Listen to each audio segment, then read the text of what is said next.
Hello दोस्तों, आज हम लोग इस लेक्चर में पार्ट 14 करने वाले हैं, जिसमें है विद्युत धारा के तापीय प्रभाव के व्यवहारिक अनुप्रयोग, जिसमें नंबर 1 है विद्युत बल्ब। तो यह एक विद्युत धारा के ऊष्मीय प्रभाव पर आधारित एक उपकरण है। यानी विद्युत धारा इसमें जब बल्ब में प्रवाहित होती है तो यह उसके आधार पर ऊष्मीय प्रभाव पर आधारित है। जब बल्ब में विद्युत धारा प्रवाहित की जाती है तो तंतु का प्रतिरोध अत्यधिक होने के कारण इसका तापमान लगभग 1500 डिग्री सेल्सियस से 2500 डिग्री सेल्सियस तक बढ़ जाता है, जिसके कारण यह चमकने लगता है। यानी जब हम बल्ब में धारा प्रवाहित करते हैं तो जो उसमें फिलामेंट तंतु लगा रहता है वह उसका प्रतिरोध इतना बढ़ जाता है कि उसका तापमान 1500 से 2500 हो जाता है, जिसके कारण वह चमकने लगता है और हमें वहाँ से लाइट प्रकाश दिखाई देने लगता है।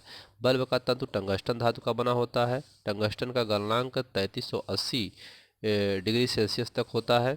बल्बों में निष्क्रिय गैसें नाइट्रोजन एवं आर्गन गैसें भरी होती हैं। तो बल्ब में कौन सी गैस होती है? जो निष्क्रिय गैस होती है, जो नाइट्रोजन और आर्गन गैस होती है। यहाँ पर गलनांक इसका 3380 डिग्री दिया है, किसी किसी बुक में और अलग अलग दिया हुआ है। एनसीईआरटी में 3380 डिग्री दिया हुआ है। ठीक है। दूसरा है विद्युत इस्त्री अर्थात प्रेस।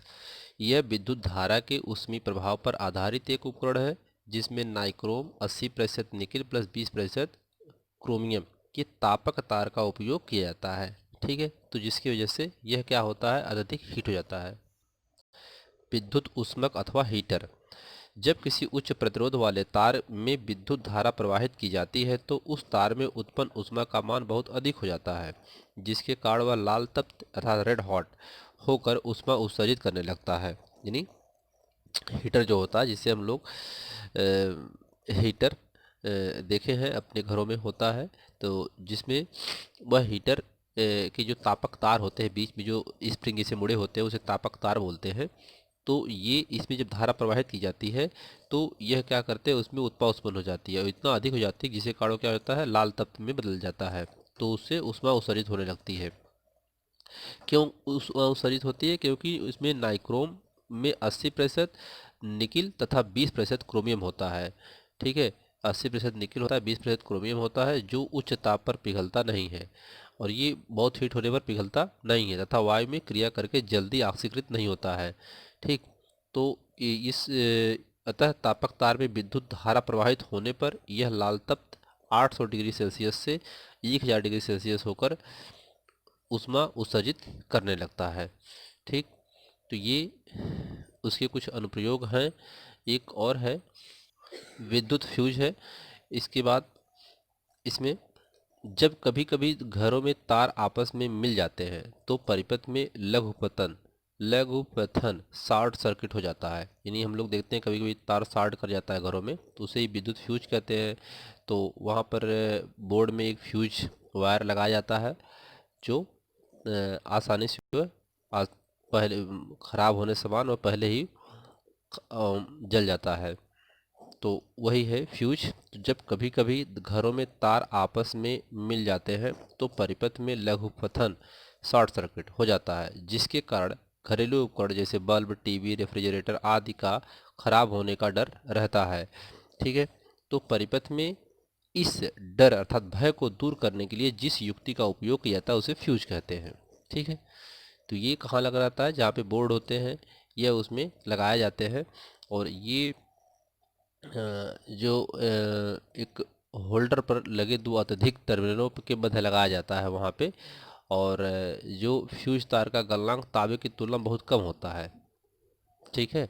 तो जिससे ये आसानी के साथ क्या करता है कि यह उसके मतलब हमारे सर्किट, हमारे जो उपकरण होते हैं घर में, उसको खराब होने से इस बचा लेता है, जिससे जिसके कारण परिपथ की जो मेन लाइन होती है वह रुक जाती है और हमारे उपकरण सुरक्षित बच जाते हैं।